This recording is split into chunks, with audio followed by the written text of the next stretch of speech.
Il a toujours défendu notre cause, non pas parce que c'était notre cause, mais parce qu'elle est juste. Et donc, Guy nous fait le plaisir de venir ce soir nous parler d'un phénomène qui nous inquiète tous, c'est cette remontée de l'antisémitisme symbolisée par le phénomène Dieudonné. Guy Meyer est un écrivain, économiste, géopolitologue, professeur d'université, ancien président de l'Institut Turgot. Il est senior advisor au Gotteston Institute de New York et membre du comité directeur de l'association France-Israël, que beaucoup de gens connaissent très bien ici. Il est l'auteur de 30 livres, dont David Horowitz, Comment le peuple palestinien fut inventé, Face à l'islam radical avec Daniel Pipes, que vous connaissez aussi très bien, et Le désastre Obama. Il collabore à de nombreuses publications, dont Israël Magazine, MENA, que vous connaissez tous, MENA Presse, et Dreuze. Il a reçu en 2006 le prix du livre libéral pour l'ensemble de son œuvre. C'est un spécialiste des États-Unis, notamment, et aussi de la montée de cet antisémitisme qui nous a envahis depuis des années et qu'il dénonce depuis des années, antisémitisme ouvert comme celui de Dieudonné ou antisémitisme sous couvert d'antisionisme. Je suis très heureux d'être parmi vous ce soir, même si les circonstances ne prêtent pas nécessairement à l'optimisme. Quand j'ai besoin d'optimisme, je vais aux États-Unis ou je vais en Israël. J'étais il y a encore une dizaine de jours en Israël et ça m'a fait du bien, même si je suis arrivé en même temps que John Kerry et une grosse tempête de neige qui a beaucoup perturbé Jérusalem. Donc il y avait une perturbation politique en même temps qu'une perturbation météorologique qui coïncidait. Et ça ne me paraissait pas obligatoirement un hasard, parce que John Kerry n'est pas un porteur de bonnes nouvelles. Donc ce soir, je vais vous parler de ce qui se passe en France et de ce qui se passe en Europe. Mais, parce que je pense que des questions peuvent se poser aussi sur ces plans, je suis tout à fait ouvert à toutes les questions que vous pourriez être amenés à poser concernant la situation au Proche-Orient ou concernant Israël, bien entendu. Donc, parlons de ce qui se passe en France et en Europe. On a, depuis maintenant une dizaine de jours, l'affaire Dieudonné sur le devant de la scène. Cette affaire Dieudonné, elle éclate maintenant pour une raison assez précise, c'est que Dieudonné a franchi certaines bornes d'une manière absolument claire et absolument abjecte. Et je dirais que si vous prenez l'intégralité de ce qu'il a pu dire concernant Patrick Cohen et concernant les chambres à gaz, vous voyez qu'il a franchi le summum de l'abjection concevable. Si vous regardez des extraits de son dernier spectacle qui vient de commencer, vous voyez des phrases qui sont encore plus abjectes et que je ne pourrais même pas répéter ici tellement elles me paraissent immondes. Si vous regardez, parce qu'il a posté cela sur Internet, ses vœux de nouvelle année, je les ai regardés jusqu'au bout, je me suis fait un devoir de les regarder jusqu'au bout, ces vœux sont des vœux clairement négationnistes, même s'ils procèdent par insinuation. Il va même jusqu'à laisser entendre que dans la confrontation entre les juifs et les nazis, c'est comme ça qu'il parle, il est neutre, il n'était pas né à l'époque, mais qu'il pense que l'un a provoqué l'autre. Et il ne dit pas qui, mais il dit « j'ai ma petite idée ». Et bien entendu, ceux qui écoutent font leurs déductions et on comprend parfaitement ce que sont ces déductions. Donc dans son discours et dans son spectacle, il le dit, c'est de la faute des Juifs si les Juifs sont allés à Auschwitz, et c'est pas du tout de la faute des nazis, et ça ne l'empêche pas à côté de continuer à fréquenter Robert Faurisson. D'ailleurs, dans ses vœux de nouvelle année, il dit que si les Klarsfeld veulent rencontrer quelqu'un qui serait un spécialiste des chambres à gaz, il peut les envoyer consulter Robert Faurisson. Bon, donc ça c'est dit très explicitement sur le ton de l'humour. Bon, donc il a franchi certaines bornes, mais je dirais que si l'on regarde les choses de près, on peut voir que ces bornes, il y a longtemps qu'il les franchit. Je dirais qu'il a commencé à les franchir il y a 10 ans. Lorsqu'il a fait ce sketch qu'il a fait chez Marc-Olivier Fogiel, on peut dire que ces bornes étaient déjà franchies. Lorsqu'il termine son intervention par là un salut nazi explicite en disant Israël, comme si Israël était identifiable au nazisme, il est déjà dans la démarche qui est la sienne aujourd'hui. Lorsqu'en 2009, il invite Robert Forisson à le rejoindre sur la scène du Zénith et qu'ils tiennent ensemble des propos négationnistes, il est déjà sur la trajectoire qui est la sienne aujourd'hui. Donc ça fait longtemps que Dieudonné est sur ces positions. Simplement, là, il s'est trouvé que, bon, il a attaqué un journaliste de télévision et que ça a dû sans doute jouer dans la décision d'agir. Pourquoi est-ce qu'il a fallu aussi longtemps? Je dirais qu'il a fallu aussi longtemps parce que fondamentalement, Dieudonné est le produit du politiquement correct ambiant tel qu'il existe aujourd'hui. C'est quelque chose qu'il importe de ne jamais oublier. Quand Dieudonné a fait ce sketch à la télévision, il a choqué, certes, mais tout le monde savait qu'il venait de la gauche, entre guillemets, anti-raciste, anti-impérialiste, et donc on gardait certaines mansuétudes à son égard. Et ces mansuétudes, elles ont duré très très longtemps. Elles ont duré quasiment jusqu'à aujourd'hui. Et je dirais que si vous regardez d'ailleurs le public de Dieudonné, si vous faites une analyse, si vous regardez un petit peu les gens qui vont voir ces spectacles, vous avez des gens qui viennent effectivement de l'extrême droite, vous avez un bon nombre de musulmans, mais vous avez aussi des gens qui viennent d'une extrême gauche qui, à force de dériver en direction de l'antisionisme, a basculé clairement dans l'antisémitisme maintenant, et qui pense qu'après tout, on peut rire des juifs, et on peut même rire d'Auschwitz, on peut inviter Forisson, ça fait partie des blagues, ça fait partie de ce qu'on appelle le fonctionnement antisystème. Donc Dieudonné est le fruit de tout cela, et pendant très longtemps, donc, il a bénéficié d'une forme de mansuétude. Si Dieudonné s'était affiché d'emblée d'extrême droite, et essentiellement d'extrême droite, il aurait été dénoncé bien plus tôt. Il n'aurait même pas fait la carrière qu'il a faite toutes ces dernières années. Il n'aurait pas rempli les théâtres, il aurait été diabolisé infiniment plus tôt, déjà il y a 10 ans. Il n'aurait même jamais été invité à la télévision dans l'émission de Marc-Olivier Fogiel, dans laquelle il a été invité.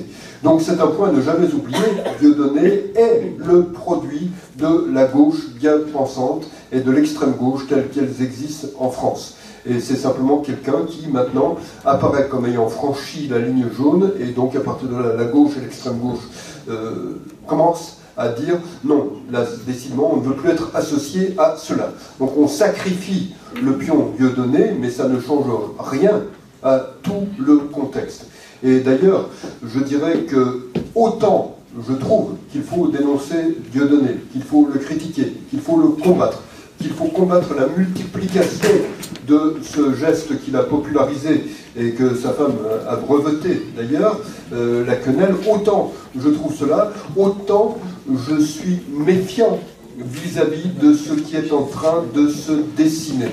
Si vous regardez la circulaire que Manuel Valls a publiée, vous verrez que cette circulaire, elle comporte d'une part ce qui concerne l'antisémitisme, mais elle concerne aussi l'islamophobie.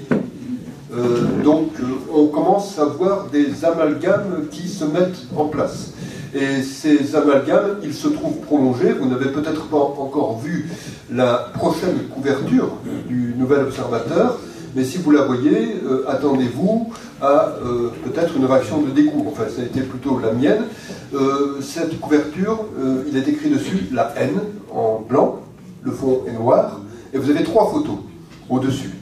La photo de Dieudonné, bien sûr, à côté de lui, la photo de Alain Soral, ce qui est logique, et puis vous avez une 3e photo. Cette 3e photo, c'est celle d'Éric Zemmour. Voilà. Donc, vous voyez dans quelle direction nous sommes en train d'aller. Donc concrètement, au début, je pense qu'il y a eu une réaction qui a consisté à sacrifier le pion Dieudonné, et c'est ce qui est en train de se faire.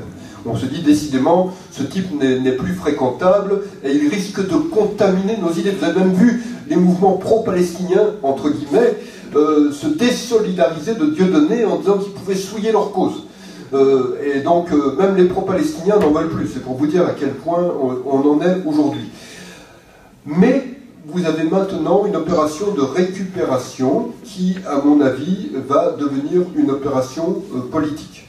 C'est-à-dire que le gouvernement va se présenter comme le garant de l'antiracisme tel qu'il est incarné depuis des années par des associations comme SOS Racisme, et on amalgamera dans cet antiracisme tout aussi bien les propos négationnistes que peut tenir Dieudonné aujourd'hui, les propos antisémites qu'il tient, qu'Alain Soral tient, et toute forme de critique de l'islam qui sera considérée comme une forme de racisme islamophobe.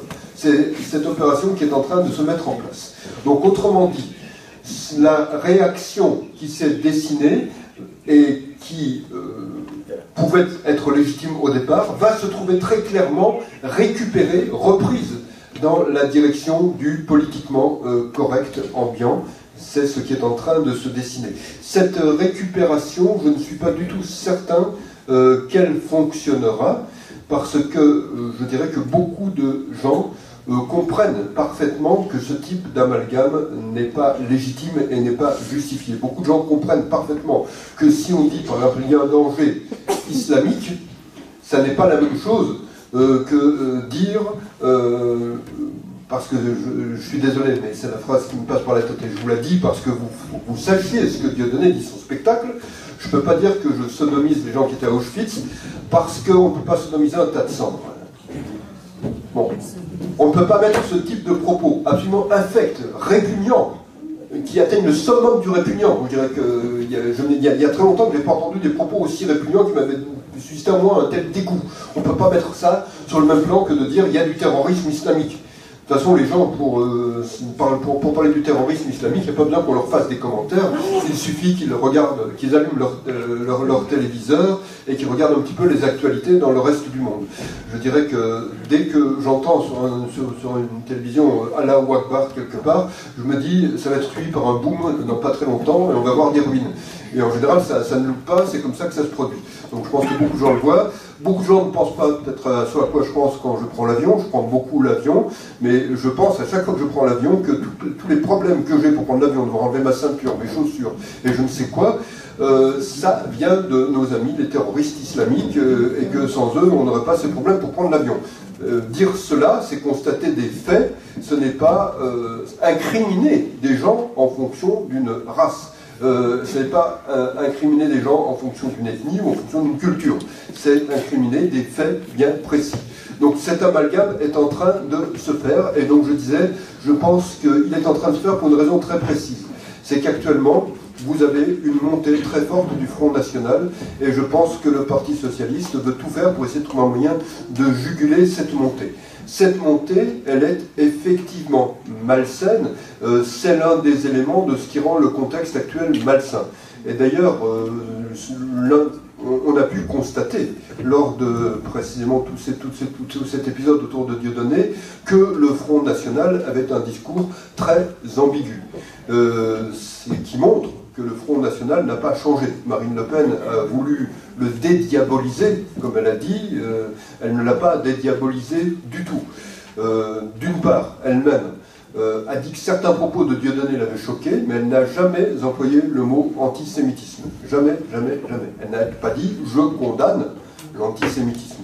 Parce que si elle disait « je condamne l'antisémitisme », elle perdrait des électeurs. Et je dirais qu'elle sait de toute façon qu'un électorat musulman peut éventuellement se porter en direction du Front National dans certaines circonstances. Bruno Gollnisch m'a dénoncé, je suis devenu un intellectuel communautaire, sous la plume de Bruno Gollnisch. Bon, je ne suis pas juif, mais il m'a fait juif d'honneur en quelque sorte. Être fait juif d'honneur par un antisémite, c'est quelque chose que je peux apprécier d'une certaine manière.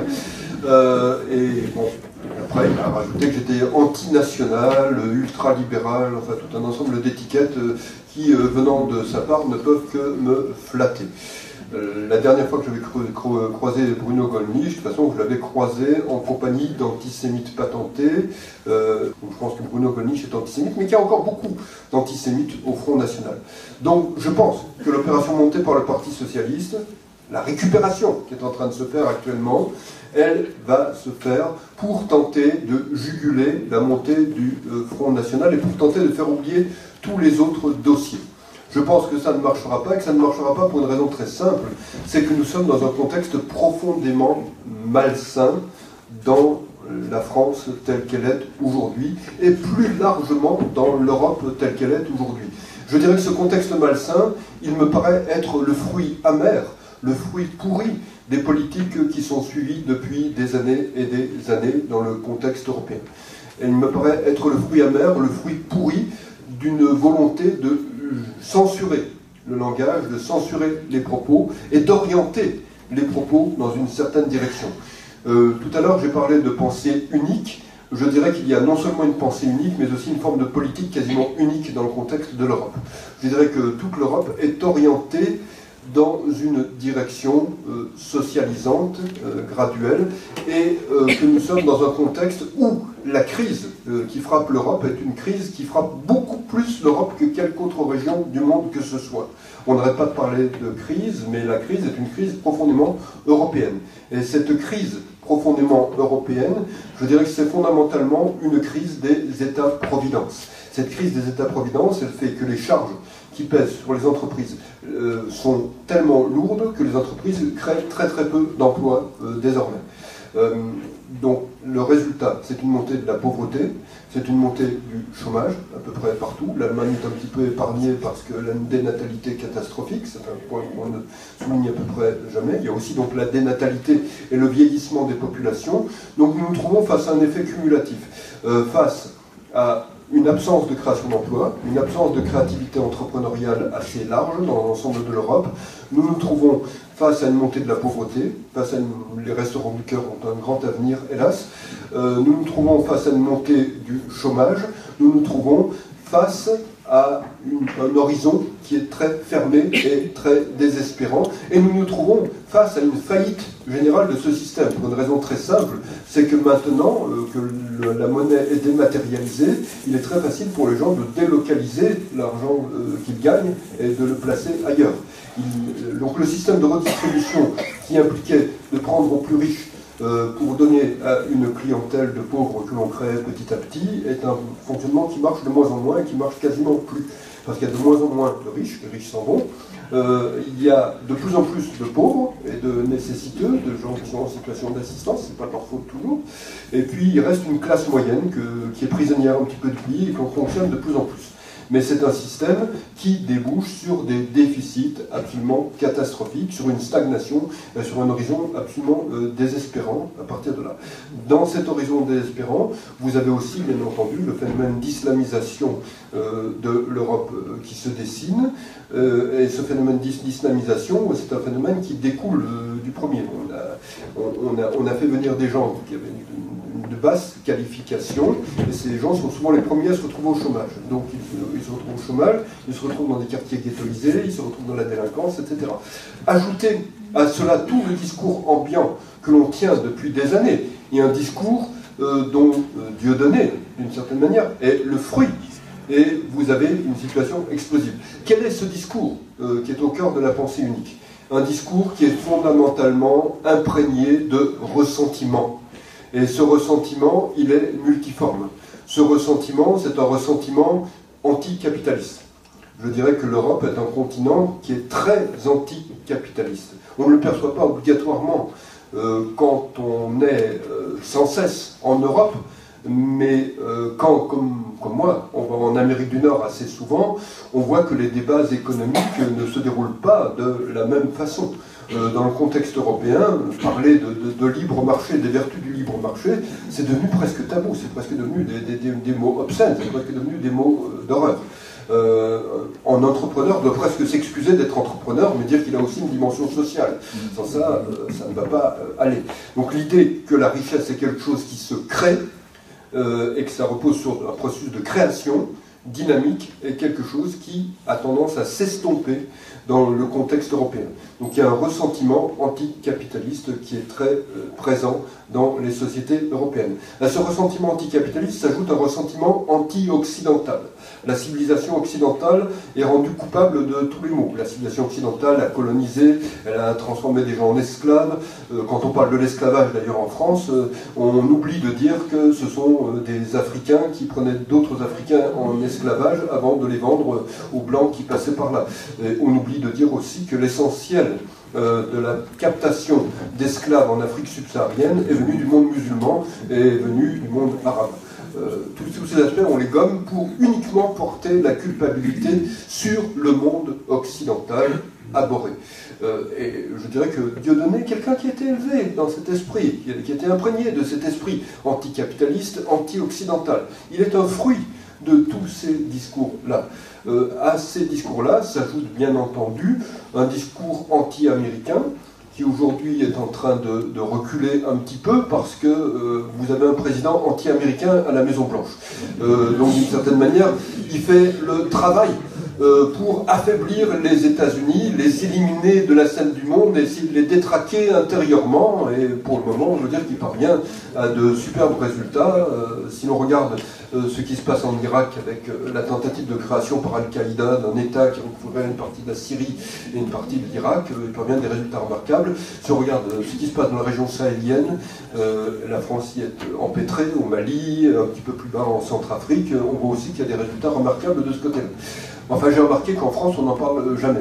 J'ai regardé des émissions de télévision récemment, par curiosité, en France, sur ce sujet, et ils réussissent le tour de force de parler de tout ce qui se passe dans toutes ces régions du monde sans jamais parler de Barack Obama. Donc on croirait que d'un seul coup, il n'y a plus d'Américains en Irak. Pourquoi? Ils sont évaporés, on ne sait pas pourquoi. Il n'y a pas d'intervention en Syrie, on ne sait pas pourquoi. Il y a une multitude de choses qui se passent, on ne sait absolument pas pourquoi. Ça se passe.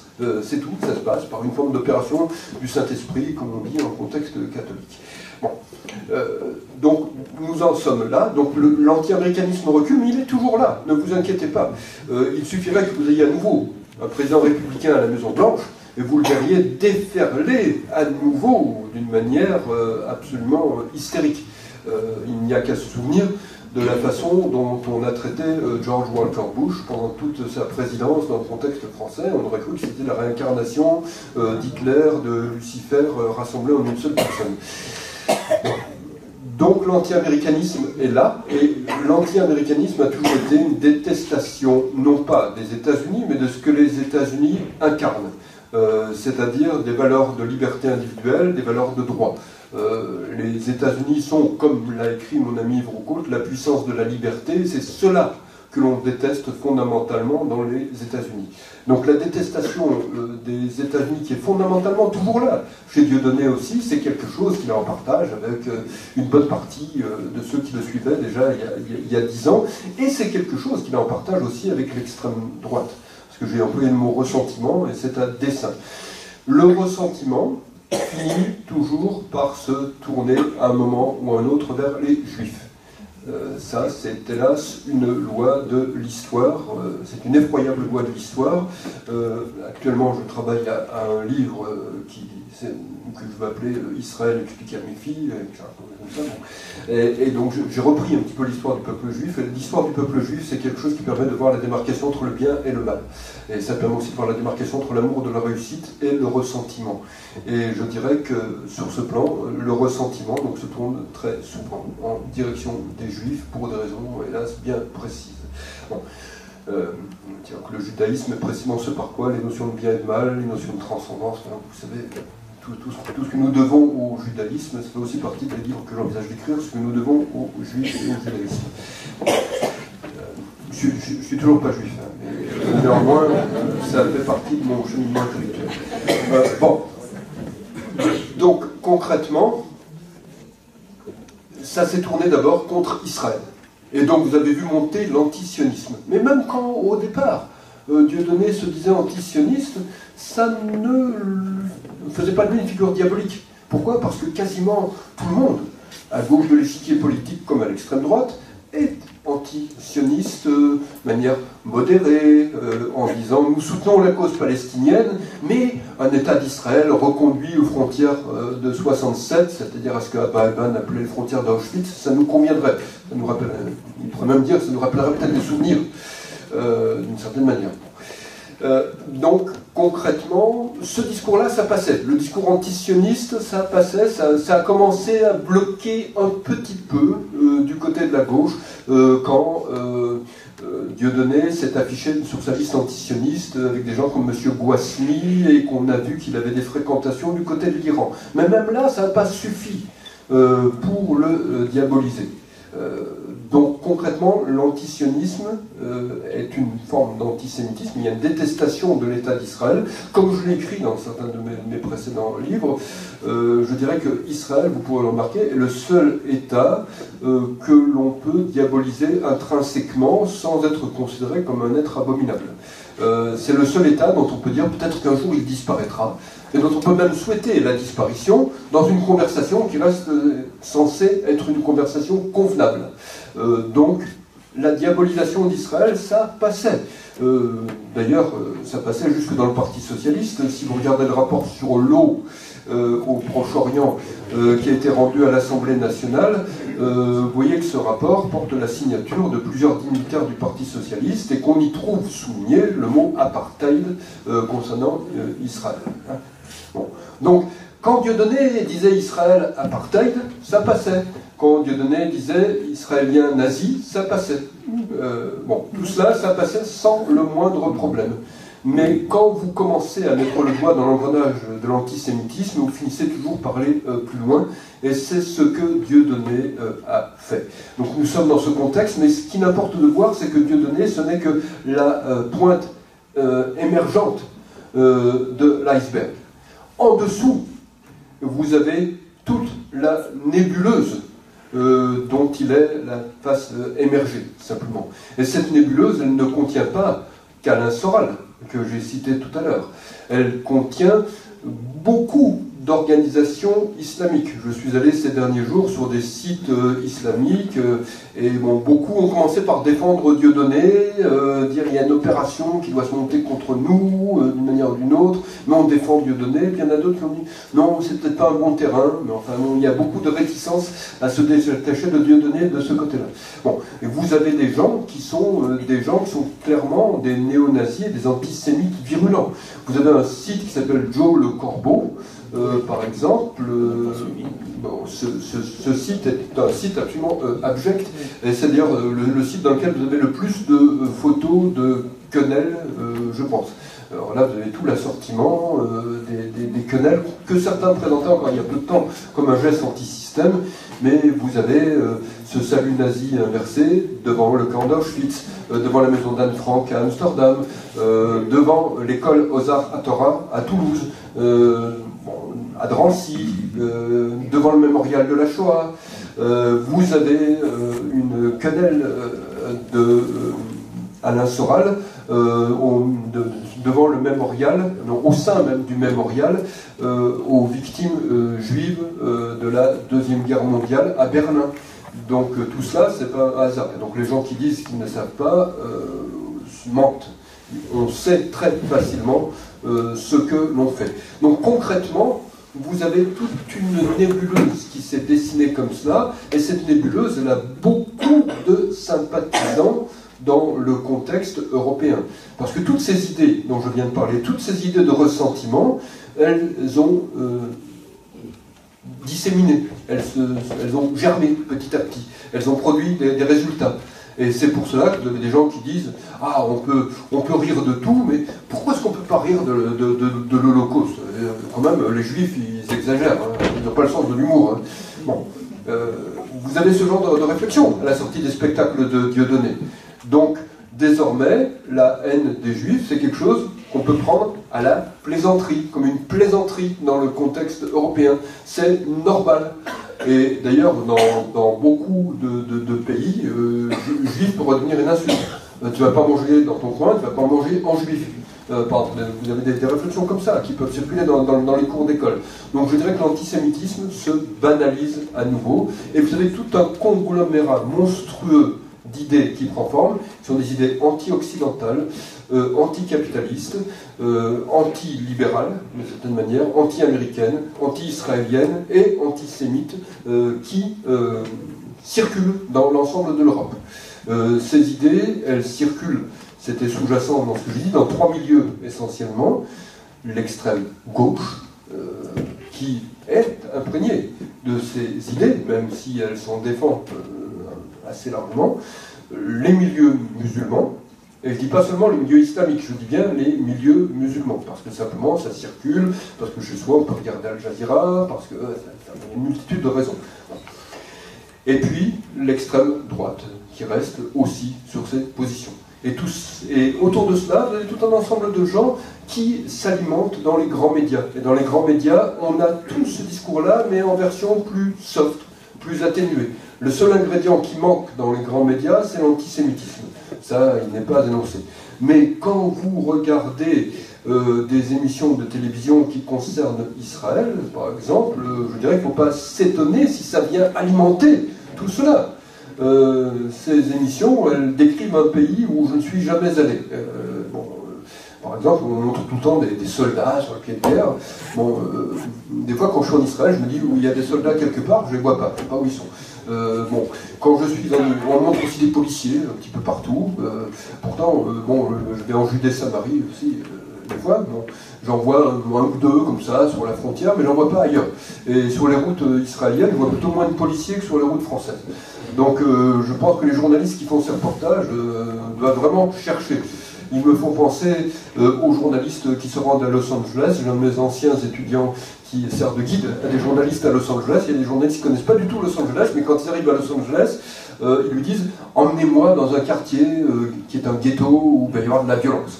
Le reste de la ville, ils ne veulent pas voir, ça ne les intéresse pas. Ce qui les intéresse, c'est uniquement ça.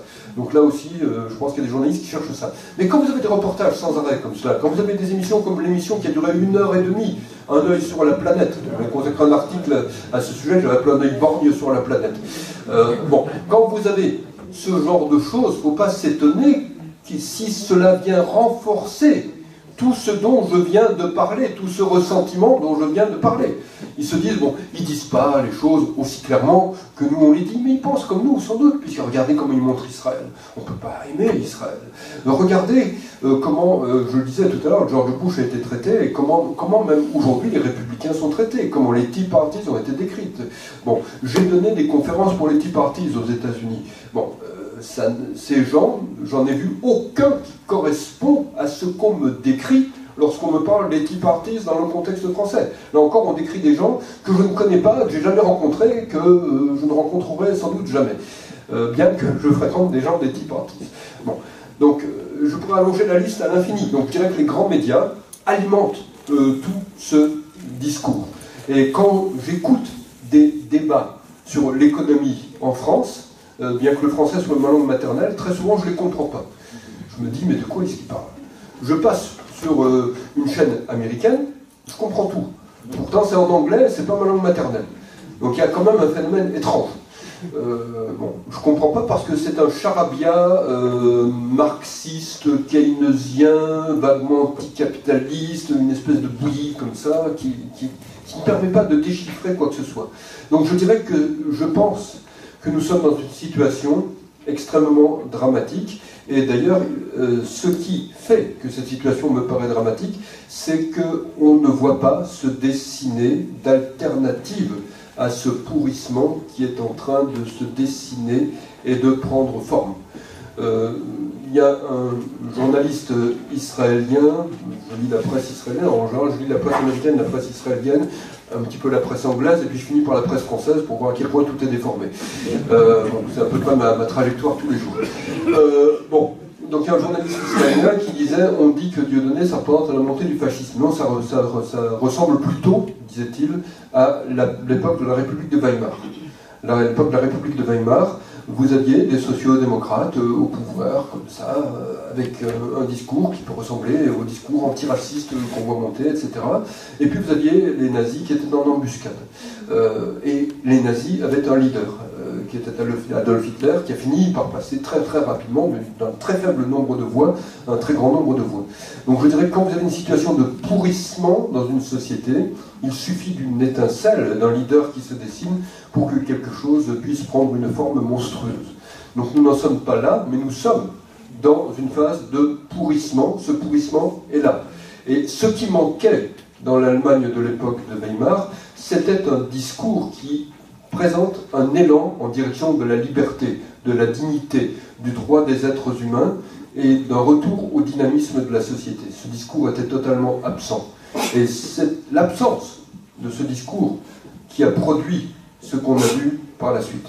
Ce que je constate en regardant la société française, la plupart des sociétés européennes, c'est l'absence de ce discours aussi. Vous n'avez personne, et j'ai publié un article il y a quelques jours sur le sujet, mais personne qui défendent un discours économique qu'on appellerait en France libéral, mais qui me paraît simplement un discours économique normal de personnes qui comprennent l'économie. Bon, vous n'avez personne qui tienne un discours qui peut se rapprocher du discours conservateur à l'américaine. Si je regarde le discours de l'UDI, vous n'avez pas cela. Si je regarde le discours de l'UMP, pour le moment, vous n'avez pas cela. Donc, il y a un point aveugle, il y a une absence, et cette absence, qu'est-ce qu'elle signifie? Elle signifie l'absence d'un discours qui pourrait permettre de diriger le pays vers un espoir de redressement. Faute de cet espoir vers le redressement, qu'est-ce qui se passe? Je ne dis pas que Marine Le Pen est Hitler, bien évidemment, mais c'est qu'en France, Marine Le Pen monte dans les sondages de plus en plus. Si vous regardez le programme du Front National, c'est un programme qui n'est porteur d'aucune forme d'espoir. Outre l'antisémitisme, on essaie de cacher un petit peu, c'est un programme qui économiquement est un programme socialiste, protectionniste. Ça pourrait être le programme de Jean-Luc Mélenchon, sauf que Jean-Luc Mélenchon, lui, est favorable à une immigration massive et que le Front National n'est pas favorable à une immigration massive. C'est la seule différence qu'il y a entre leurs programmes économiques. Et si vous regardez les modèles prônés en politiques étrangères, vous voyez que c'est un programme extrêmement anti-américain et très favorable à des dictatures du monde arabe. On a une mention vis-à-vis de Bachar el-Assad et très favorable à Vladimir Poutine. Donc le modèle poutinien est un modèle qu'on retient au Front National et on ne voit pas que la Russie est un pays qui va très mal en termes de natalité, en termes d'économie. La Russie est un pays qui est un petit peu une Arabie Saoudite qui serait beaucoup plus au nord économiquement. C'est un pays qui vit essentiellement de matières premières, dans lequel vous n'avez quasiment pas d'industrie de transformation et quasiment pas de formation d'un capital humain porteur du dynamisme post-industriel qui est celui qui va porter le futur. Donc voilà dans quelle direction va le Front National. Donc le Front National représente une forme d'impasse dans laquelle les gens sont poussés par désespoir et par aveuglement. Parce qu'il y a un aveuglement. Je dirais que si vous regardez les gens, beaucoup de gens en France se disent « ça ne va pas ». La société dysfonctionne de tous les côtés. Mais ils n'ont pas de réponse. Ils n'ont pas d'alternative qui leur soit proposée d'une manière claire. Et c'est là qu'il y a un problème extrêmement grave. Donc je dirais que si l'on veut répondre à la situation que je viens de décrire, il ne faut pas se focaliser sur Dieudonné. Même si ce qui semble être l'objectif actuellement, on réussissait à abattre Dieudonné, à lui faire rendre gorge, à interdire ses spectacles, à saisir l'argent qu'il a fait passer à l'étranger ou je ne sais quoi, ça ne changerait rien à la nébuleuse dont je viens de parler, parce que cette nébuleuse, elle circule beaucoup sur Internet actuellement. Et ça ne changerait rien, surtout, à ce qui est dans les têtes des gens, à toutes ces idées qui sont porteuses de ressentiment. Le ressentiment est prédominant dans l'Europe actuelle, et c'est le principal problème de l'Europe. Donc à partir de là, ou bien nous trouvons un moyen de combattre le ressentiment en combattant non pas simplement l'antisémitisme, simplement. D'ailleurs, si vous dites simplement je combats l'antisémitisme, vous entendrez beaucoup de gens qui vont vous dire « Ah, on a entendu ça depuis 60 ans ou 70 ans, il y en a marre, changer de disque, et puis il y en a que pour les juifs, d'une certaine manière. » C'est un petit peu le discours qu'on entend souvent. Donc, il faut combattre le ressentiment sous toutes ses formes, c'est-à-dire les formes que j'ai énumérées, c'est-à-dire anticapitalisme, anti-américanisme, anti-israélisme. Qu'est-ce qu'on déteste dans Israël? Si Israël était un pays sous-développé et en ruine comme les pays environnants, on n'aurait pas grand-chose à reprocher à Israël. Ce qu'on reproche à Israël, c'est d'être un pays debout, c'est d'être un pays énergique, c'est d'être un pays qui a un dynamisme économique que l'Europe n'a plus aujourd'hui. C'est tout cet ensemble de choses qu'on reproche à Israël, c'est d'être un pays libre et digne. Voilà. Bon. Donc c'est du ressentiment essentiellement contre Israël. Bon. Donc, si un combat doit être mené, c'est un combat qui devrait être beaucoup plus large que cela. Est-il possible de le mener? Je dois dire que j'ai des doutes sur ce sujet, parce que nous sommes dans un contexte où, en France, le renouvellement politique est quasiment absent. À la limite, vous n'êtes pas passé 20 ans dans un parti politique, vous n'avez aucune chance d'émerger. Il faudrait que vous passiez par tout un ensemble de ramifications. Et le système de financement des partis politiques empêche ce renouvellement, puisqu'il y a une prime aux partis qui ont déjà présenté des candidats aux élections précédentes qui reçoivent de l'argent par le gouvernement. Donc vous avez un système sclérosé sur le plan politique, complètement sclérosé. Vous avez un débat d'idées qui est complètement verrouillé. Les grands médias sont très largement tenus. Un certain nombre de discours ne peuvent pas s'y énoncer, ou quasiment pas. Comme je le disais à quelqu'un avant de commencer ici, je suis presque allé en Israël il y a une dizaine de jours pour avoir 16 minutes de temps de parole à la télévision sur I24 News que je vous recommande. Mais quasiment que j'aille en Israël pour avoir ce temps de parole sur une télévision francophone. Et je ne peux pas avoir ce temps de parole, même la moitié de ce temps de parole, dans une émission de télévision française. Je ne suis pas le seul à être dans ce cas-là. Je pourrais dire la même chose concernant mon ami William Goldnadel et une multitude d'autres gens. Michel Gurfinkel, qui n'est quasiment jamais invité à la télévision, etc., etc. Je pourrais multiplier les exemples. Shmuel Trigano, jamais non plus, bien évidemment. Bon. Donc, nous sommes dans une situation où les grands médias sont tenus et où tout un ensemble de discours ne peuvent pas passer, ne peuvent pas se faire entendre et sont totalement inaudibles. Et donc à partir de là, je dirais que le débat d'idées est mort, ou quasiment mort, dans le contexte français. Lorsque je fais des recherches de livres sur des thèmes, que je vais regarder sur Amazon ou sur d'autres sites, en anglais je trouve une multitude de livres. En français, je trouve uniquement des livres orientés d'une certaine manière. Et de temps en temps, marginalement, un livre qui est un petit peu différent. Mais c'est de plus en plus rare. C'est de plus en plus rare parce que vous avez un cercle vicieux qui se met en place. C'est-à-dire que les livres qui seraient différents, qui apporteraient un autre point de vue, sont des livres dont on ne va pas parler à la radio, dont on ne va pas parler à la télévision, dont on ne va pas parler dans les grands journaux. Donc à partir de là, ils se vendent moins. Comme ils se vendent moins, l'éditeur qui les publie peut avoir des difficultés financières et il peut se retrouver en faillite. Au cours des 10 dernières années, 3 de mes éditeurs ont été en faillite. Donc je vois hélas de quoi je parle lorsque je parle de ce sujet. Donc nous sommes dans ce contexte. Donc renouveler le débat d'idées, ça me paraît très difficile. Ou bien, ceci étant dit, je dirais, on parvient à renouveler le débat d'idées, et dans ce cas-là, il y a un espoir de sortir du pourrissement, ou sinon ce pourrissement peut mener vers le pire. Je ne sais pas quelle forme prendra ce pire, je ne sais pas si je ne parviens pas à contribuer à ce débat d'idées, j'attendrai de voir si le pire advient, mais je dirais que sans ça, l'autre issue, c'est de partir et de chercher des cieux plus sereins.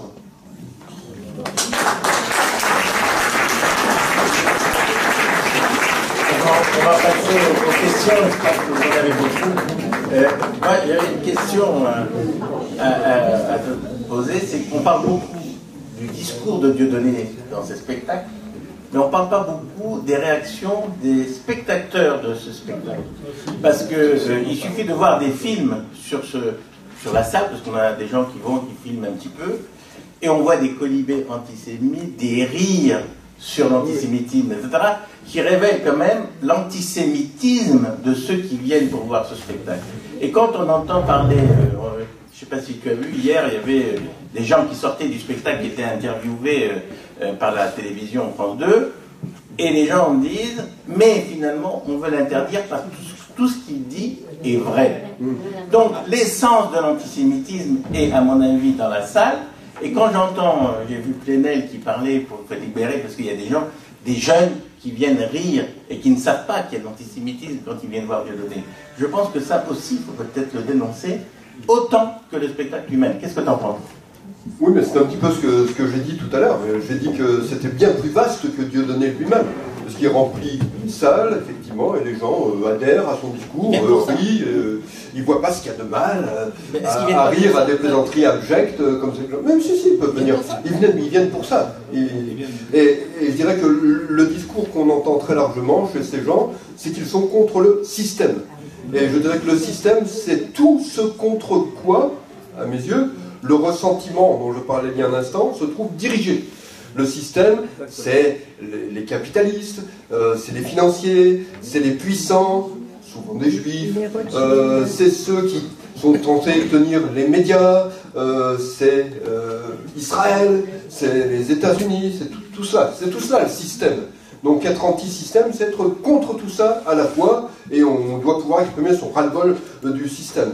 Donc c'est effectivement, ça correspond au pourrissement dont je viens de parler. Effectivement, si on regarde la salle des spectacles de Dieudonné, mais les gens rient, les gens attendent même, ils attendent qu'il en rajoute même. Et c'est pour ça que de temps en temps, emporté par son élan, il en rajoute effectivement. Oui, on va passer aux questions. Simplement, j'ai personnellement été 3 fois voir son spectacle dans les 8 dernières années. Oui, 3 fois. J'y suis allé parce que je voulais voir. Et effectivement, c'est remarquablement bien fait. Parce que vous vous sentez emmené où il veut vous emmener. Quand il commence à dire le capitalisme, vous le connaissez, mais bon, allez, je ne vais pas vous donner des noms, mais à qui vous pensez d'abord? Il y en a un dans la salle, Rothschild. Il y en a un, et c'est parti comme ça. Et c'est très bien mené, c'est parfaitement rodé, c'est un spectacle qui est bien. Le deuxième, le deuxième, peu de gens le savent, mais lorsqu'il y a eu la commémoration l'année dernière concernant Ilan Halimi, boulevard Voltaire, Ilan Halimi, boulevard Voltaire, il y a eu une vidéo qui a été prise par Dieudonné, enfin par ses comparses, et elle a été en 40 minutes complètement analysée. J'ai cette vidéo, où on me traite d'ailleurs dedans, je ne vous dirai pas, mais c'est véritablement un argumentaire précis qui peut être à tout moment enclencheur de systèmes antisémites d'une façon précise. Voilà, ce que je veux dire, c'est que c'est merveilleusement bien orchestré, c'est bien amené, et comme l'a dit effectivement Guy, les gens qui viennent de temps en temps, c'est comme, vous savez, certains chanteurs qui viennent, on connaît toutes ces chansons, certains en demandent, en disant oui, mais tu nous as pas parlé de ça, tu nous as pas parlé... Monseigneur 23 vient de prendre position tout dernièrement. Pensez-vous, que pensez-vous de l'écho que puisse avoir cette prise de position, d'une part dans le monde catholique français, et plus généralement auprès des Français? Je pense que cela aura peu d'écho, parce qu'un évêque, un cardinal, etc., fait partie du système pour tous ces gens-là. Donc ça n'aura pas vraiment d'écho. Et puis il ne faut pas oublier que la France est un pays qui est très largement déchristianisé, où les valeurs du christianisme sont complètement péjorées, et où on peut cracher impunément sur le christianisme. Vous n'avez qu'à voir ce qu'a fait une des fémènes récemment dans l'église de la Madeleine, en mimant, en étant censé mimer un avortement du Christ, et avec un morceau de foie de veau, je crois, ou quelque chose comme ça, sur l'autel, et donc en disant, en ajoutant, si Marie avait avorté, nous n'aurions pas tous ces problèmes. Voilà. Bon, à ma connaissance, elle n'a pas été poursuivie. Bon, c'est un acte parmi une multitude d'autres. C'est banal maintenant. Les églises sont quasiment vides. Il n'y a quasiment personne dans les églises. D'ailleurs, la France est un des pays qui démolit le plus d'églises actuellement. On rase les églises parce que ça ne sert plus à rien. Ou alors on les revend. On pourrait peut-être les transformer en mosquées. Oui, c'est ce qui se produit en Angleterre. Oui, en Angleterre, on les transforme en mosquées, effectivement. C'est un projet qui pourrait avoir de l'avenir. À mon avis, c'est une espèce de jalousie qu'il y a eu d'Ismaël donc le fils vers Isaac, et tout ça s'est perpétué dans le monde jusqu'à aujourd'hui. Vous avez parlé de quelque chose, justement, le bien et le mal. Donc, ce mal est-il venu de là? Ça, c'est première question. Et deuxième question, on se demande dans la prophétie d'Ézéchiel, tout le mal viendrait du nord. Et je pense à la Russie qui excite tous les pays arabes à se retourner contre l'Amérique, contre l'Europe et contre tous les autres pays. Je pense que le ressentiment est quelque chose qui est inhérent à tout un ensemble d'éléments qui sont liés au christianisme. Le christianisme a tenu absolument à se dissocier du judaïsme parce que son origine est dans le judaïsme. Donc il a pu péjorer le judaïsme, parler du peuple déicide, etc., qui n'en connaît pas le Fils de Dieu, etc. Bon, vous connaissez tout ça. Bon, donc vous avez 2000 ans de ressentiment chrétien anti-juif qui sont derrière nous. L'islam est encore plus ressentimental, puisque l'islam est censé être la troisième religion révélée, et en fait le Coran, c'est des morceaux de la Bible très très mal recopiés, avec en supplément des éléments opportunistes, sans avoir été dictés par Dieu en arabe, puisque selon les musulmans, Dieu parlait arabe directement, ce qui est absolument extraordinaire. Bon, donc vous avez du ressentiment dans les deux cas. Le ressentiment est quelque chose de très ancien, le socialisme en soi est ressentimental depuis le départ, etc. Le communisme a fortiori, etc. Donc le ressentiment est très ancien, nous sommes toujours face au ressentiment. Je dirais qu'il y a deux valeurs fondamentales dans l'humanité, le ressentiment et l'amour de la réussite. Je dirais que vous avez des sociétés qui sont basées sur l'un ou sur l'autre, ou des éléments qui prédominent dans une direction ou dans l'autre dans les sociétés. Pour le moment, les États-Unis ont été basés sur l'amour de la réussite. Obama essaye d'y injecter le ressentiment autant qu'il le peut. La France est très imprégnée de ressentiment. Hélas, et l'amour de la réussite a tendance à y disparaître.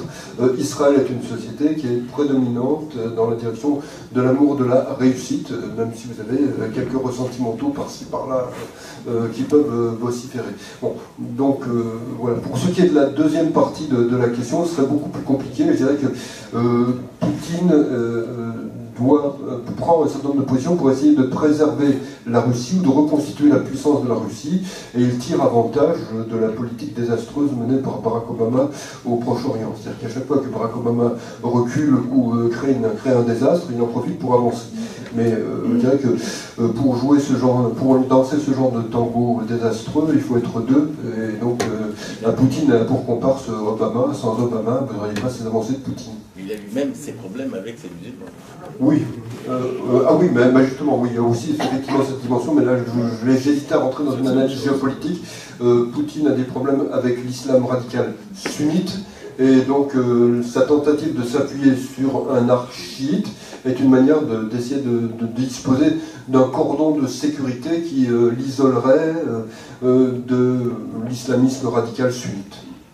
Comment se fait-il qu'un être qui est depuis des années condamné de fait, et qu'aucun journaliste est allé interviewer un procureur, comment on ne peut pas faire des contraintes par corps, par exemple saisir une recette, etc.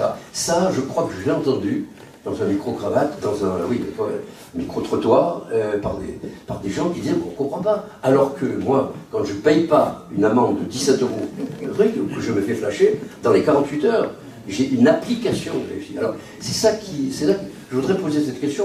Comment se fait-il que dans un état de droit, donc chacun s'accorde à dire que c'est la représentation de notre République, on découvre qu'après un certain nombre d'années, la justice n'est pas appliquée. Et je voudrais vous donner, je ne sais pas si c'est un scoop, mais cet après-midi, le tribunal administratif de Nantes s'est défaussé. Il a botté en douche, c'est-à-dire il s'est déclaré incompétent de Bordeaux, pardon.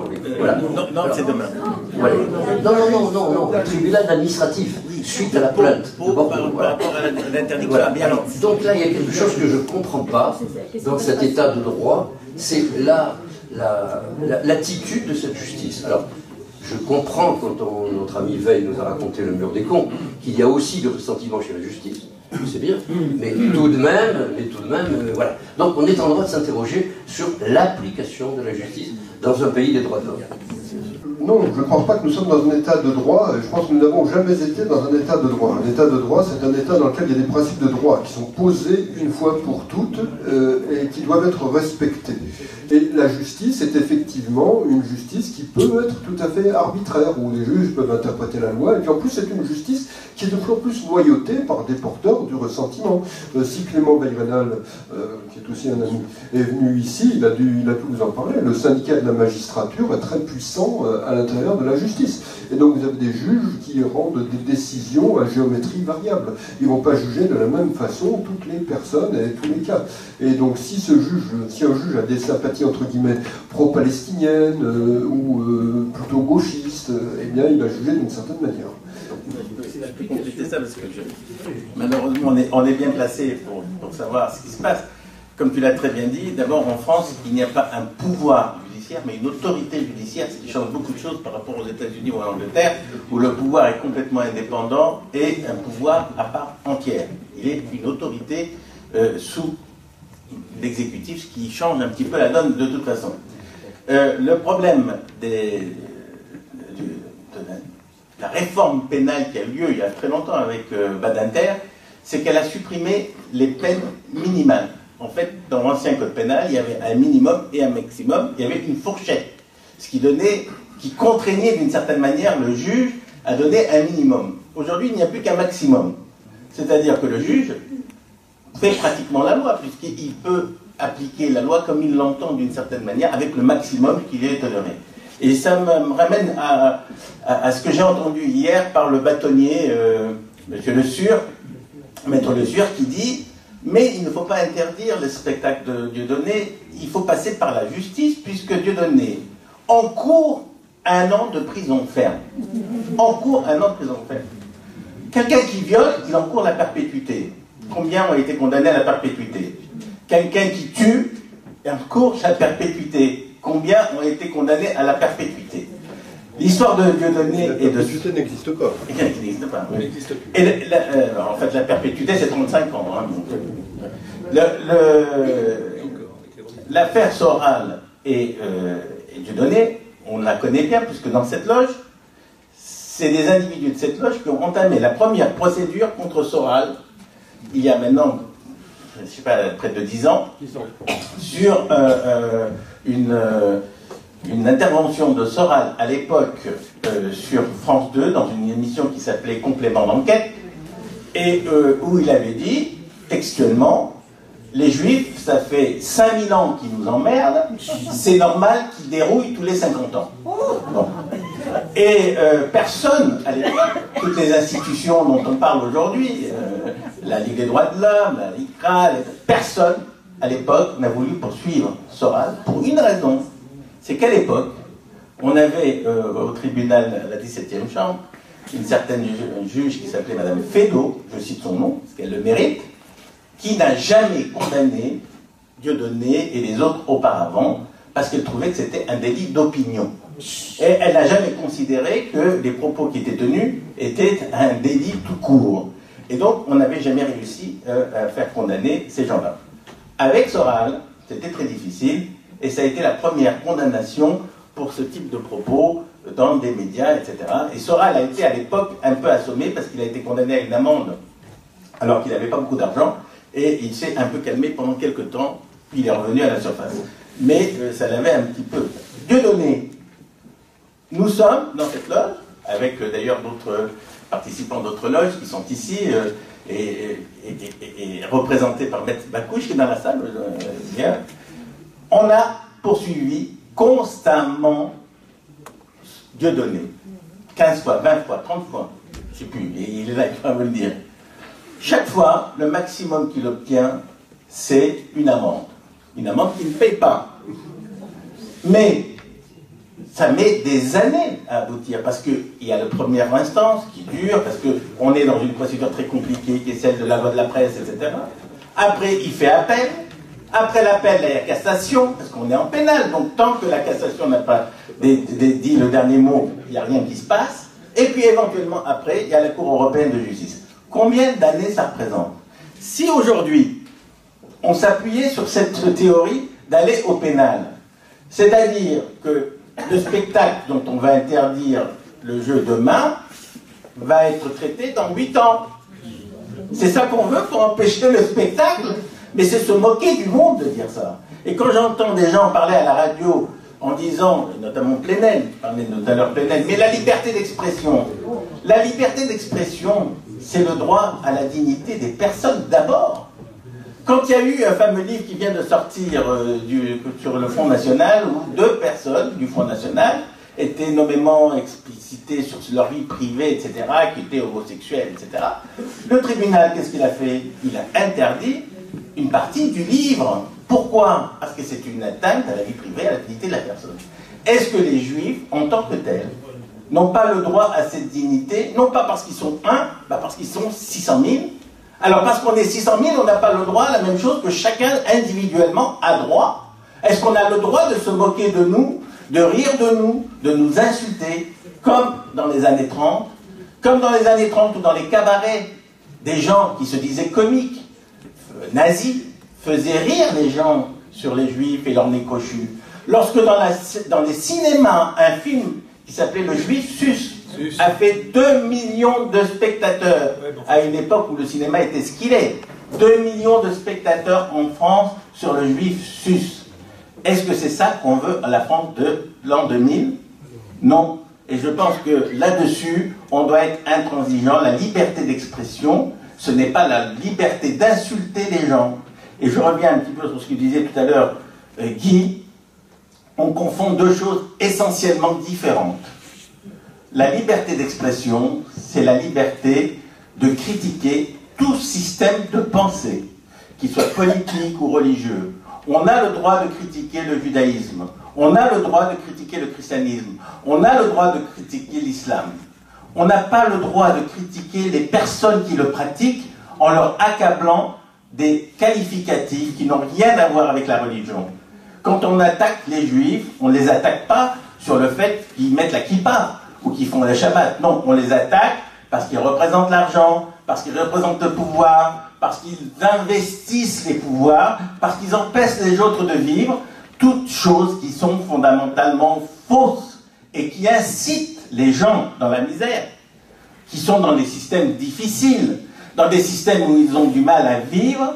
Ils les incitent à trouver le bouc émissaire présenté devant eux sur un plateau d'argent, et ça amène à des mérins, ça amène à un anémie, ça amène à des meurtres. Non, nous ne laisserons pas cela se faire, et s'il faut, et effectivement, comme le dit notre ministre de l'Intérieur, changer la loi pour que le tribunal administratif ne puisse pas rétablir une interdiction, alors changeons la loi, parce que la loi a été changée pour donner la citoyenneté aux Juifs, la loi a été changée pour donner le droit de vote aux femmes, la loi doit être changée pour rétablir l'éthique et la dignité aux Juifs. Bravo.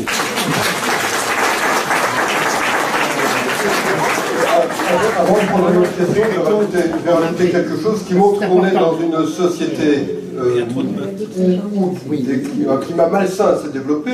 C'est que j'en parlais avec des amis américains, ils me disaient, mais aux États-Unis, quelqu'un comme Dieudonné, il n'aurait même pas eu besoin de le condamner en justice. Ça aurait fait un tel scandale qu'il aurait été marginalisé et évincé totalement, très rapidement. Donc là, on voit qu'il y a un problème réel dans la société française, parce qu'en France, les salles de Dieudonné sont pleines à craquer. On ne part pas de ce qu'a fait le maire de Bagnolet en nommant citoyen d'honneur Georges Ibrahim Abdallah, qui est un assassin patenté terroriste anti-israélien, anti-américain. Ça, personne n'a parlé, personne n'a critiqué. Ça, c'est ignoble. Parce qu'effectivement, cela, on n'en parle pas de ces gens-là. Je ne vais pas passer en revue tout ce qui s'est passé ces derniers temps à ce sujet. Enfin, il y a eu dans la fête d'humanité aussi des horreurs qui se sont débitées contre les Juifs et contre Israël. Enfin bref. Donc, je dirais que la focalisation, elle doit sortir de Dieudonné. Je vous pose la question. Je ne pense pas qu'il faille poursuivre cette focalisation, parce qu'en réalité, il y a une manœuvre de diversion qui se fait, Et on n'attaque pas la véritable cible, c'est-à-dire l'extrême gauche, qui, elle, alimente cet iceberg depuis 50 ou 60 ans, et cela, on n'en parle pas de cela. L'extrême gauche et les islamistes. Voilà, donc... les médias. Les médias, monsieur. Tout est biaisé en France aussi à cause de l'information qui ne rapporte pas les faits, qui rapporte les faits à travers un prisme politique qui est le leur. En 2003, il est devenu clairement anti-sioniste. C'est à ce moment-là, d'ailleurs, qu'il a rompu avec Elie Semoun. Et puis après, il est resté quelques années anti-sioniste, entre guillemets, et maintenant, il est antisémite, tout court. Donc c'est un glissement progressif, mais il a commencé à l'extrême gauche. Il a toujours un public d'extrême gauche qui le suit, qui n'a pas abandonné depuis cette époque-là. Parce que ce public d'extrême gauche le suit, parce qu'il est aussi anticapitaliste, anti-impérialiste, etc. Tout un ensemble d'anti dont j'ai parlé. Tous ces gens le suivent. Il y a peut-être des choses qui les dérangent, encore non, il les entraîne dans cette direction, mais il est imprégné de ressentiment. À l'époque, il l'était déjà, mais il était dans un ressentiment acceptable pour les grands médias. Mais pour reprendre juste ce que disait Marie, elle a tout à fait raison, et je le vois par rapport à mon propre travail. J'ai publié 2 livres sur Barack Obama. C'est les 2 seuls livres à expliquer vraiment qui est Barack Obama, ce qu'il veut et ce qu'il fait. C'est les seuls sur le marché français. J'ai été totalement boycotté par tous les grands médias. Et pourtant, vous pouvez reprendre chacun de ces livres. Tout ce que je dis dans le premier qu'Obama va faire dans les années à venir, il l'a fait. Bon. Donc je ne me suis pas trompé. Je sais pourquoi je ne me suis pas trompé. Je me documente, je fais mon travail sérieusement. Mais les médias ne veulent pas entendre ce type de discours. C'est comme ça. J'ai sorti 2 livres l'an dernier, puisque on est dans la nouvelle année.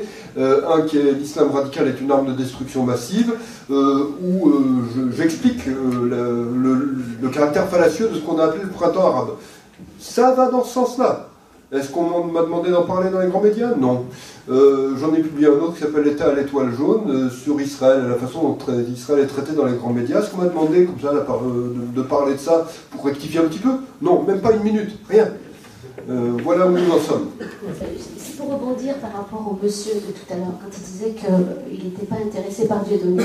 Moi, je dirais que la nébuleuse, elle a besoin de Dieudonné. La nébuleuse, elle est cachée, mais on a toujours besoin d'un leader. Bien sûr, et c'est un très bon leader, parce que monsieur disait tout à l'heure que les spectacles étaient bien rodés, bien ficelés. Donc, au contraire, je pense que Dieudonné est un très bon vecteur et qu'il faut le combattre aussi. Il fait partie. Et c'est lui la figure de proue de tout ça. Donc, non, il ne faut pas se désintéresser de Dieudonné, je crois. Il traîne derrière lui énormément de gens.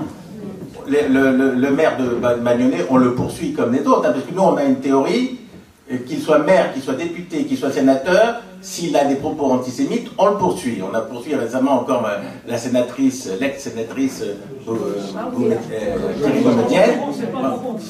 Donc, on poursuit tous ceux qui font soit ça, soit d'ailleurs de l'antisionisme primaire avec le BDS. Bon. Mais il y a un phénomène qu'on ne peut pas nier, qui est le phénomène qui est le boycott. Dieudonné, parce que comme l'a très bien expliqué Simon, il attire derrière lui énormément de monde. Le zénith qu'on veut interdire, il est complet, 5500 personnes. Les zéniths un peu partout sont déjà pratiquement complets. Et ces vidéos antisémites, je ne sais pas si vous en avez vu quelques-unes, parce que moi j'en envoie de temps en temps, mais d'une horreur absolue, elles sont vues à des millions d'exemplaires. Parce qu'elles sont pas forcément uniquement en France d'ailleurs, mais elles sont très populaires. Et quand les gens rigolent sur ces vidéos, c'est quand même un symptôme qui est conséquent, parce qu'on ne rit pas comme ça quand on voit quelque chose de dramatique. Imaginons un instant qu'on ait parlé comme ça de l'islam et du Coran. Je pense que le pays serait à feu et à sang aujourd'hui. Quand on a parlé des caricatures, on a eu des émeutes, mais des émeutes incroyables. On brûlait les choses, on cassait les choses, etc. Imaginez un seul instant que ce discours était contre l'islam et le Coran. Imaginez la situation de notre pays aujourd'hui. Dieudonné serait mort. Comment? Dieudonné serait déjà mort. Dieudonné serait déjà mort, et tous ceux qui étaient dans la salle avec. Il y aurait une fatwa sur lui. Non, Charles Bakouche, le dire, Charles. Puisque nous avons le plaisir d'avoir Charles Bakouche, qui est avocat. Ensuite, Madame. Il y a Jean-Marc aussi. Il y a Jean-Marc et Claudine qui ont levé la main, dans l'ordre. On a déjà parlé. Je voudrais juste apporter quelques précisions à cet excellent exposé. C'est d'abord, c'est vrai qu'il faut poursuivre tout le monde, et nous poursuivons tout le monde. Il n'y a pas que Dieudonné ou le maire de Bagnolet. Non, pas le maire de Bagnolet, celui dont vous avez parlé tout à l'heure. Non, c'est un autre qui s'appelle Le Corbeau. Le Corbeau. Nous avons aussi le citoyen engagé. Nous avons aussi derrière son anonymat. Oui, on connaît son nom. Il y a aussi le citoyen engagé qui s'appelle Blanc, qui est à Saint-Étienne. Nous avons aussi Zéon, le dessinateur, qui a fait qui a fait les affiches de la Bastille, avec le juif avec le petit chapeau, le nez crochu, les oreilles décollées.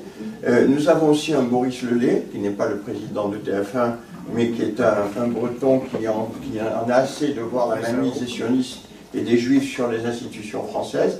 Et là, je dois apporter un tout petit bémol à ce que vous disiez à propos de la justice française. Et ça, je rejoins notre ami tout à l'heure, c'est que c'est le pouvoir politique qui a été, à mon avis, extrêmement complaisant. Parce que, effectivement, quand le fisc avait tous les moyens, avec Tracfin par exemple, avec tous les moyens de poursuivre, de saisir, ou de bloquer ici ou à l'étranger, des moyens que nous n'avons pas, que ce soit les loges du Blémrit, ou que ce soit le Bureau national de vigilance auquel je veux rendre hommage, puisque c'est aussi avec lui que nous poursuivons l'ensemble de ces gens. Il faut que vous sachiez que pour le maire de Bagnolet, nous avons présenté une requête devant le tribunal administratif pour interdire cette citoyenne d'honneur, parce que c'est quand même un délinquant qui a agi en France, ce Abdallah, c'est pas seulement... Il est emprisonné en France. Il est en prison. Il est en prison. Il est en prison en France, donc c'est en France que ça se passe. Et je voudrais attirer votre attention sur deux points, et puis je vais en terminer, parce que c'est d'abord sur cette fameuse antisionisme. L'antisionisme est une absurdité, je ne vais pas faire un débat ici, c'est une absurdité totale. Parce que c'était comme si on disait je suis anti-parisianisme. Les Parisiens n'ont pas le droit de vivre à Paris. Vous n'avez pas le droit, monsieur Millière, d'aller en Israël parce que je suis antisioniste.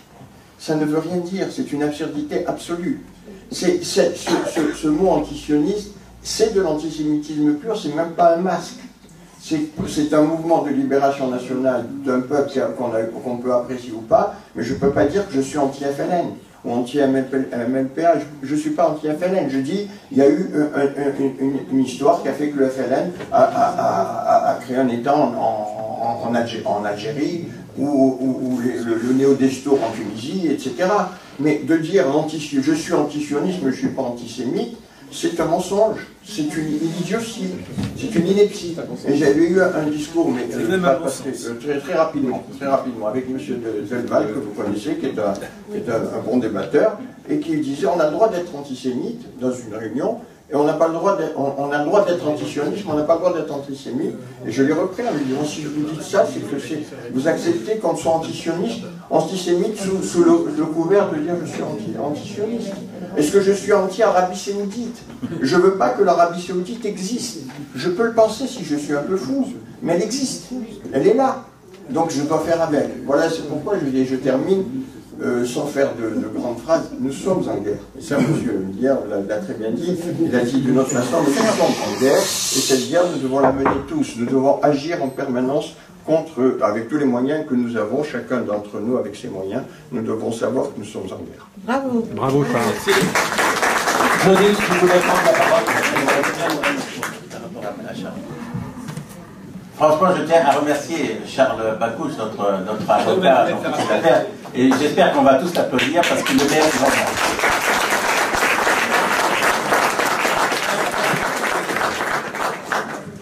Jean-Marc Moscovici d'Europe Israël. Nous travaillons sur le dossier Dieudonné et sur le dossier Soral depuis au moins un an et demi, au minimum, et nous sommes heureux qu'il sorte enfin. Alors, contrairement à ce que disait monsieur, c'est pas juste un clown ni un pantin, c'est vraiment le chef de file de l'antisémitisme en France avec Alain Soral. je connais parfaitement toute la sphère et tous les réseaux d'influence. Je vais vous faire des révélations pour vous montrer à quel point la police française ne va pas chercher bien loin. On a su depuis très longtemps qu'il envoie de l'argent régulièrement au Cameroun. Et vous savez pourquoi? Parce qu'il a 4 femmes au Cameroun, il est polygame, qu'il a un fils qui vit au Cameroun, et donc il envoie tous les mois de l'argent. On a même les copies des relevés, on attend les originaux. Donc si nous, simples militants, on arrive à trouver ces informations, on s'étonne que la police ne les ait pas trouvées. Bon, il faut savoir que cette sphère-là est une sphère très dangereuse et très maléfique. Derrière, il y a le FN. Derrière, il y a l'islam radical chiite. Il y a l'Iran, il y a Bachar al-Assad, il y a tout ça. Châtillon, par exemple, membre du FN, va chercher des valises d'argent en Syrie auprès de Bachar al-Assad et les ramène. C'est pour ça qu'on n'entend jamais le Front National s'en prendre à l'islam chiite. L'islam sunnite, sans problème, mais l'islam chiite, on n'en entend jamais parler. Donc tous ces gens-là sont des gens très très dangereux. Dieudonné a été instrumentalisé par Soral. Il faut savoir que si Dieudonné a inventé la quenelle, elle n'était pas antisémite. C'était un geste anti-système. Bon, avec tout ce qu'a dit Guy sur le système, sauf qu'Alain Soral a été le premier à en faire un geste antisémite. En le faisant à Berlin, comme tu l'as dit, il a rendu le geste antisémite. C'est à dessein, parce que lui, c'est un vrai antisémite, c'est un vrai idéologue, et derrière, il véhicule, il influence beaucoup de gens, y compris au Front National, puisqu'il a été le conseiller de Marine Le Pen. Donc, il est évincé, mais il y a beaucoup. Si vous regardez la liste antisioniste, moi, j'y crois pas une seconde. La liste antisioniste, j'ai rencontré Ahmed Moualek, 7e de liste sur la liste antisémite, antisioniste, pour moi c'est la même chose. Il nous a clairement dit que le FN était derrière cette liste-là. Ah bon. Voilà. Et si vous regardez, il y a 4 membres du FN sur cette liste. Donc c'est pour ça qu'il ne faut pas minimiser le rôle de Dieudonné. Alors ce qui a amené Dieudonné, pour répondre à la question, à devenir antisémite, c'est purement du ressentiment, parce que son ami Elie Semoun a été embauché par Arthur. Arthur a refusé d'embaucher Dieudonné parce qu'il ne le trouvait pas drôle. Ensuite, en 2003, Dieudonné avait un projet de film qui s'appelait Le Code Noir. Il a amené à des producteurs juifs qui lui ont demandé d'enlever les références à la Shoah. Il a refusé, donc les producteurs juifs ont refusé de faire le film. Et depuis, il en veut aux juifs. Ses propriétaires sont juifs. Ses propriétaires sont juifs, oui, c'est vrai. Jean-Marie Le Pen est le parrain de la 3e fille de Dieudonné. Bon, donc, ça veut tout dire, parce que pour être le parrain de quelqu'un, il faut vraiment être très très très proche à toute la vie. Voilà. Si on veut interdire ces spectacles, il faut qu'il y ait un trouble à l'ordre public. Or, le trouble à l'ordre public arrive lorsqu'il y a une confrontation entre des gens qui ne sont pas d'accord entre eux. Or, si on manifestait aujourd'hui, de toute façon, à mon avis, ça n'aurait rien changé, puisque demain, le spectacle a lieu, etc. Demain, on va avoir la décision du tribunal administratif de Nantes. Donc, personnellement, je pense que la manifestation, si elle avait eu lieu demain, elle aurait dû être maintenue. Parce que c'est pas sûr du tout que le tribunal administratif va confirmer la décision du préfet et va interdire le spectacle. Imaginons demain que le spectacle est maintenu parce que le tribunal administratif casse la décision du préfet. Il faut tous prendre le train. C'est là qu'il faut prendre le train. Donc de toute façon, cette histoire-là, elle était mal enclenchée, mais il y a toujours le 19 janvier un spectacle qui est prévu à Paris. Donc je pense que là-dessus... Le 16. Je donnerai les dates de toutes les manifestations après, parce que j'ai organisé... Donc, nous avons aujourd'hui, de manière pratique, pour revenir un petit peu sur le contexte actuel, un ministre de l'Intérieur qui s'est mouillé dans cette affaire. On peut critiquer la récupération, pas la récupération. Moi, je veux dire, j'ai eu beaucoup de contacts avec lui pendant cette affaire et avant cette affaire. Il nous a toujours appuyés. Il a fait interdire d'autres spectacles, etc., pas de Dieudonné, mais d'autres aussi virulents, sans qu'il y a eu beaucoup de médiatisation. Et parfois, malheureusement, même quand il l'a interdit, le tribunal administratif a cassé, ou quand il n'a pas cassé, le Conseil d'État a cassé. Donc, c'est pas gagné d'emblée, donc demain, on ne sait pas si, je pense dans le contexte actuel, ça serait quand même un énorme choc si le tribunal administratif cassait la décision. Mais c'est pas impossible. Donc je pense qu'il y a eu une erreur tactique, personnellement, une erreur tactique de la part des institutions, d'avoir appelé à manifester aujourd'hui au lieu de demain, parce qu'aujourd'hui, finalement, même s'il n'y avait pas eu ces interdictions, aujourd'hui, ça n'aurait rien changé dans le trouble de l'ordre public. Ça aurait été une manifestation qu'on aurait pu faire à Paris, parce que le spectacle a lieu demain. Donc, la question ne se pose pas. Maintenant, demain, il est impossible de mobiliser des TGV, des cars et des trucs pour y aller. Donc, je pense, pour répondre à ta question, je crois que demain, c'est foutu. Voilà. C'est pour ça qu'on a besoin de la LDJ et du bêta. Ce qui me paraît troublant, c'est un mot faible, c'est que c'est essentiellement des juifs qui réagissent et qui manifestent, et qu'il n'y ait que très peu de gens qui ne sont pas juifs qui réagissent. Ça devrait scandaliser tout le monde. Là-dessus, je voudrais signaler quelque chose qui me choque profondément. Vous vous souvenez, quand il y a eu les propos de Le Pen, c'était une élection quelconque, des milliers d'étudiants sont descendus dans la rue. Quand il y a eu la fameuse Léadora, je ne sais plus comment elle s'appelle, Léonarda, qui a été des milliers, des dizaines de milliers d'étudiants sont descendus dans la rue. Est-ce que vous avez vu des étudiants et des lycéens descendre dans la rue quand il y a eu le massacre d'Ilan Halimi? Est-ce que vous avez vu des milliers de lycéens et d'étudiants descendre dans la rue après l'affaire de Toulouse? Non. Est-ce que vous avez vu des gens descendre dans la rue à propos des termes abjects de Dieudonné? Personne.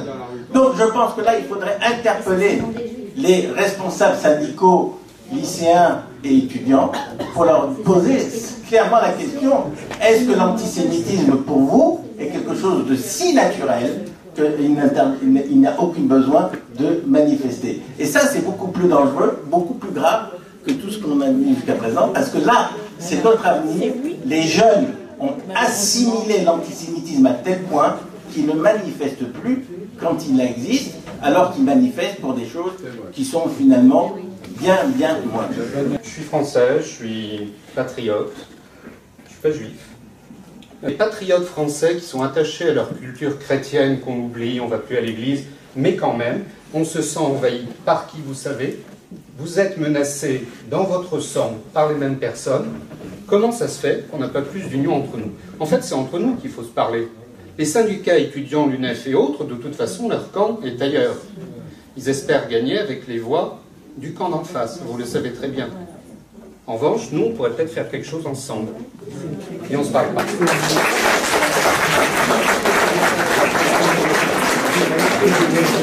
Je vous remercie pour cette question.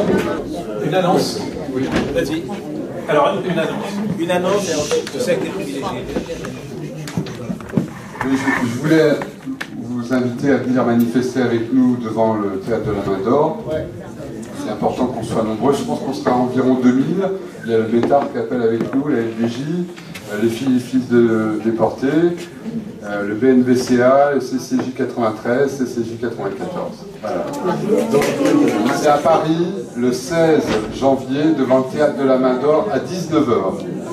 Coûte que coûte, on ira avec ou sans autorisation. Donc, Manuel Valls est intervenu lui-même. C'est 15 impasse de la Main d'Or. Impasse de la Main d'Or. Voilà.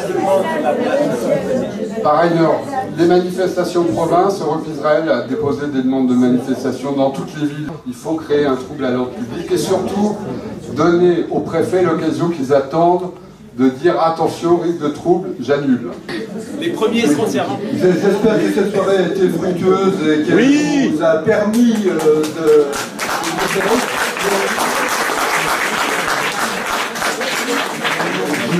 Je dirais que, d'une part, je comprends ce qu'a dit monsieur tout à l'heure. Effectivement, il n'y a pas d'unité, il n'y a pas de mouvement qui représente les idées dont j'ai parlé tout à l'heure dans le contexte français.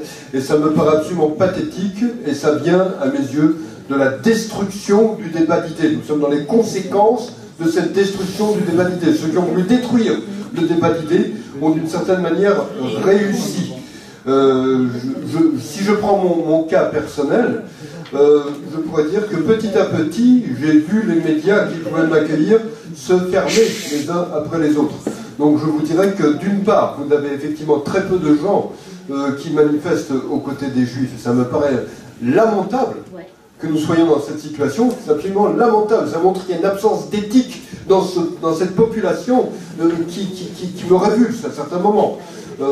J'y peux rien, c'est comme ça. Et deuxièmement, c'est dangereux pour quelqu'un qui fait un travail intellectuel de défendre Israël et de combattre l'antisémitisme comme je le fais, parce que ça vous vaut d'être boycotté. Et donc vous avez beaucoup de gens qui, face au risque d'être boycottés, choisissent de prendre une autre direction. Personnellement, je n'ai jamais pris d'autre direction parce que quand j'ai commencé à faire le travail que je fais, je me suis dit je le fais honnêtement ou je fais un autre métier. Mais je le fais honnêtement si je dois le faire. Et donc je continue à rester sur ma direction.